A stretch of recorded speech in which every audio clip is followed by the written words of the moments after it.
Hello दोस्तों, स्वागत है आपका हमारे इस YouTube channel cinema summary by Nick में। आज जो मैं आपके लिए मूवी लेकर आया हूँ उस मूवी का नाम है pride and prejudice and zombies. दोस्तों, आपको हमारे इस चैनल के एक्सप्लेनेशन कैसे लगते हैं कमेंट करके जरूर बतावें, और अगर अच्छे लगते हैं तो हमारे इस चैनल को सब्सक्राइब जरूर करें ताकि हमारा एक भी एक्सप्लेनेशन आप मिस नहीं करें।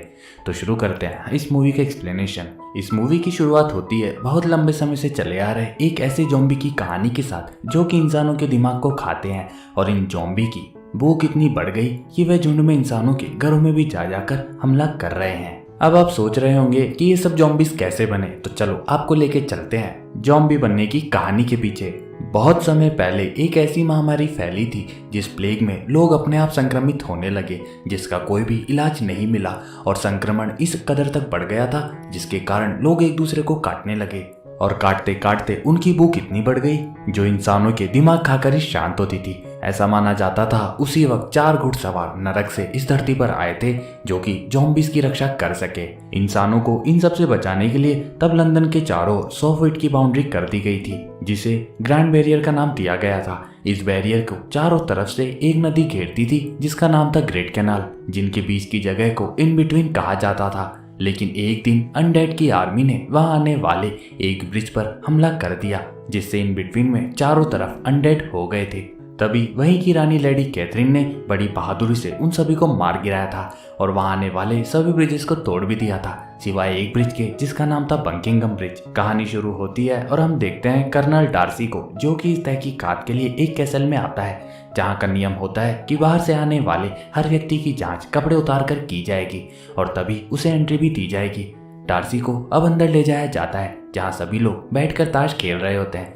तभी मिस फेदरस्टोन डार्सी से यहाँ आने का कारण पूछती है तो डार्सी बोलता है, मैं यहाँ सरकारी काम से आया हूँ और मुझे खबर मिली है कि हाल ही में यहाँ ज़ॉम्बी का हमला हुआ था। तभी मिस फेदर डार्सी को बोलती है कि यहाँ पर पिछले 2 सालों में कोई भी हमला नहीं हुआ, हमने सारी सेफ्टी रखी है।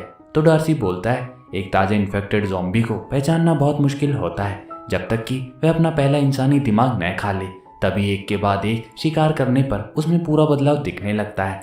तो वह बोलती है, हमें पता है कि ये कैसे काम करता है कर्नल डार्सी। लेकिन डार्सी को अब भी शक होता है और वह फेदरस्टोन से ताश खेलने को पूछता है। फेदरस्टोन खुशी से उसको हाँ कर देती है। तभी डार्सी खेलते वक्त अपने कांच की एक बोतल में से मक्खियों को निकालता है तो एक औरत उससे पूछती है कि ये किस लिए है। तभी डार्सी बोलता है कि ये सड़ी हुई मक्खियां हैं जो मरे हुए मांस को पहचानने की ताकत रखती है। तभी वह सारी मक्खियां उन्हीं के साथ खेल रहे मिस्टर किंग्समैन पर जाकर बैठ जाती है और सबको पता चल जाता है कि यही यहाँ पर ज़ॉम्बी है। तभी डार्सी उस पर हमला कर देता है और उसकी गर्दन को उसकी धड़ से अलग कर देता है।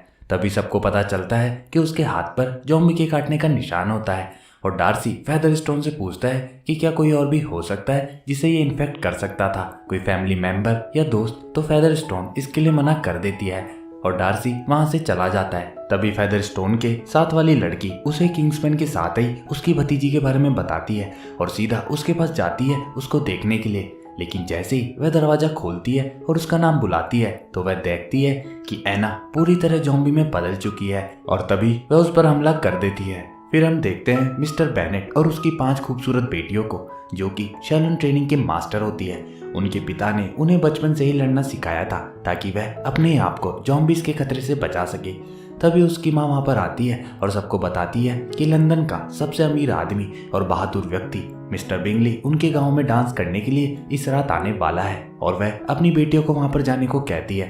तभी उनकी एक बेटी लिज वहाँ जाने को मना कर देती है, लेकिन उसके पिता के जोर देने पर सभी बहनें वहां पर जाने को मान जाती है और वहां पर जाने के लिए सभी तैयार होने लगती है और साथ में वह अपने हथियार भी अपने कपड़ों में छुपाने लगती है। फिर सीन शिफ्ट होता है सीधा पार्टी में जहां पर हमें मिस्टर बिंगली को दिखाया जाता है जो कि अपने दोस्त कर्नल डार्सी से बात कर रहा होता है। तभी मिस्टर बिंगली की नजर जेन के ऊपर पड़ती है और वह उसकी तरफ आकर्षित होकर उसके पास में आता है और उसे अपने साथ डांस करने के लिए पूछता है। तो जेन इसके लिए हाँ कर देती है और वे दोनों डांस करने चले जाते हैं। तभी हम देखते हैं लिज भी बिंगली के दोस्त डार्सी को देख रही होती है और मन ही मन उसे पसंद करने लग जाती है। लेकिन तभी वह डार्सी और बिंगली की बातें सुन लेती है जिससे डार्सी लिज के लिए बोलता है कि वह बहुत ही साधारण है और वह इतनी सुंदर भी नहीं है जो मुझे पसंद आ जाए। इससे लिज को काफी बुरा लगता है और वह बाहर चली आती है। तभी वहां पर फेदरस्टोन आ जाती है, जिससे लिज बिना देखे डार्सी की बुराई करती रहती है। लेकिन जैसे ही वह पलटकर उसको देखती है तो वह पूरी तरह चौंक जाती है, क्योंकि मिस्टर फेदरस्टोन एक ज़ॉम्बी में बदल चुकी होती है। वह लिज पर हमला करने ही वाली होती है, तभी डार्सी आकर फेदरस्टोन को शूट कर देता है। तभी उन सबको पता चलता है कि उन सब पर हमला हुआ है और लिज अपनी बहनों के साथ उन सभी ज़ॉम्बीज को मारने लग जाती है, जिसे देखकर बिंगली और डार्सी बहुत हैरान हो जाते हैं। और उन सब बहनों से इम्प्रेस होकर बिंगली उन सबको अगले दिन नाश्ते पर बुलाता है, लेकिन सिर्फ उसकी माँ जेन को वहां पर भेजती है, क्योंकि वह चाहती थी कि बिंगली से जेन का चक्कर चले और इन दोनों की शादी हो जाए। लेकिन रास्ते में जाते वक्त जेन पर एक ज़ॉम्बी हमला कर देता है, जिसको शूट करते वक्त उसकी गन उल्टी चल जाती है और उसका हाथ इंजर्ड हो जाता है। तभी जेन को उस ज़ॉम्बी को चाकू से मारना पड़ता है, जिससे वह भी थोड़ी बहुत घायल हो जाती है। फिर अगले दिन हम लिज को देखते हैं, जो कि बिंगली के घर पर अपनी बहन के बारे में जानने को आती है, जहाँ पर डार्सी को देखकर लिज थोड़ी शॉक्ड हो जाती है। और जब वह अपनी बहन से मिलती है तो उसे पता चलता है कि उसे बहुत तेज बुखार है। और तभी डार्सी भी वहाँ पर डॉक्टर को लेकर आ जाता है। डार्सी को शक होता है कि कहीं जेन को किसी ज़ॉम्बी ने तो नहीं काट लिया, इसलिए वह अपनी मधुमक्खियां बाहर निकाल देता है। लेकिन लिज इससे उस पर गुस्सा हो जाती है और उसकी सभी मधुमक्खियों को पकड़कर उसे वापस दे देती है। फिर अगली सुबह लिज जेन को अपनी और बहनों के साथ वापस अपने घर लेके चली जाती है। घर आकर जेन की तबीयत में थोड़ा सुधार आता है और सभी मिलिट्री परेड को देखने के लिए जाती है, जहाँ लिज को लेफ्टिनेंट विकम मिलता है। वह लिज को इम्प्रेस करने की कोशिश भी करता है। तभी बिंगली और डार्सी भी वहां पर आ जाते हैं और सभी को पार्टी में आने का न्योता देते हैं। लेकिन तभी लिज डार्सी और लेफ्टिनेंट विकम को एक दूसरे को घूरते हुए देख लेती है और विकम से पूछती है, क्या आपके और डार्सी के बीच में कोई अनबन है? तो विकम बोलता है, मैं और डार्सी बचपन से साथ बड़े हुए हैं और डार्सी के पिता मुझे अपने बेटे जैसा मानते थे, लेकिन उन्होंने मेरे नाम अपनी जायदाद की थी। लेकिन डार्सी ने अपने अभिमान के चक्कर में मुझसे सब कुछ छीन लिया और तब से हम एक दूसरे को एक आंख भी नहीं सुहाते। ऐसा सुनने के बाद लिज वहां से चली जाती है और उसके मन में डार्सी के लिए और भी नफरत पैदा हो जाती है। अब हम पार्टी में देखते हैं सभी एक दूसरे के साथ डांस कर रहे होते हैं, लेकिन तभी लिज अपनी बहन लीडिया को ढूंढते हुए आती है और बिंगली भी तब वहां पर आ जाता है। और हम देखते हैं जब बिंगली अपने नौकर को कुछ बनाने को कहता है तो कोई बिंगली के नौकर को घसीट कर ले जाता है, जिसे बचाने के लिए बिंगली और लिज उसके पीछे पीछे जाते हैं। तभी बिंगली फिसल कर नीचे गिर जाता है और बेहोश हो जाता है और लिज देखती है कि वहाँ बहुत सारे ज़ॉम्बी पहले से ही इकट्ठा हैं। वह लिज से कुछ बोलने ही वाला होता है, तभी डार्सी एक एक करके सबको मार डालता है। इस हादसे के बाद बिंगली और डार्सी वह गांव छोड़कर चले जाते हैं और इधर लिज भी अपनी फैमिली की बातें सुनकर उनसे बहुत गुस्सा हो जाती है और अकेले ही जंगल में शाम के वक्त जाने लगती है, जहाँ उसे वही 4 घुड़सवार दिखते हैं। और तभी लेफ्टिनेंट विकम वहां पर पहुंच जाता है। विकम उसे एक बहुत ही खूबसूरत जगह दिखाने को बोलता है, जिसके लिए लिज मान जाती है। विकम उसे सेंट लेजरस नाम के एक चर्च में लेके जाता है, जहां जाने पर लिज को पता चलता है कि यहाँ पर तो सभी ज़ॉम्बीज है। वह उन्हें मारने वाली होती है, लेकिन विकम उसे बताता है कि ये सुअर के दिमाग खाकर अभी तक जिंदा है और ये जब तक ज़ॉम्बीज में नहीं बदलेंगे जब तक कि वह इंसान का दिमाग नहीं खा ले। विकम उसे कन्विंस करने की कोशिश करता है कि अगर हम मिलकर इन्हें एक जगह रहने को दे दे तो हम ये जंग अभी इसी वक्त खत्म कर सकते हैं और इससे लंदन और ब्रिटेन दोनों का फायदा भी होगा और साथ में हमारे देश में चल रही आर्थिक तंगी भी दूर होगी और मैं चाहता हूँ कि इसमें तुम्हें मेरा साथ देना होगा। लिज उसे कुछ भी नहीं बोलती और वहां से चली जाती है। फिर अगली सुबह लिज वहां की महारानी लेडी कैथरीन के महल में जाती है, जहाँ पर एक पेंटिंग में वह वही 4 घुड़सवार देखती है जो उसने उस दिन जंगल में देखे थे। और तभी उसे पता चलता है कि जिसको भी वह दिखते हैं तो कुछ बुरा होने वाला होता है।